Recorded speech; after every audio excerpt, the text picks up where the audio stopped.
Nakakita tayo dito ng isang uri ng isda na pasilip-silip.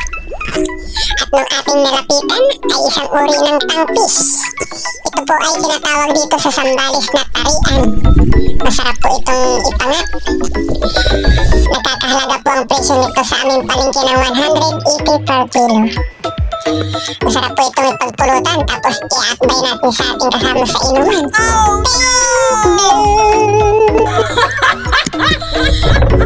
Dito po ay meron po tayo napansin ay isang mamahaling isda na pagkakas ng kanyang butas.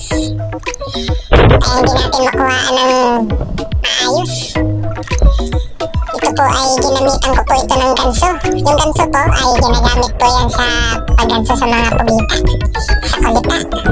Pwede rin sa kulita sa inuman. Pero hindi natatalaban ng ganso yun mga kasilip.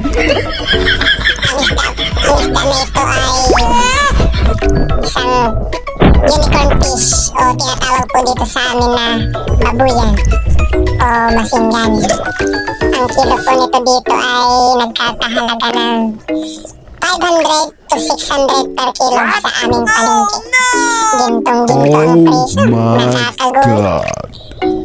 Nasa 1 kilo po ito. Sakto 1 kilo po ang kilo nito. Medyo malaki na rin po at masarap po itong ihawin. First class.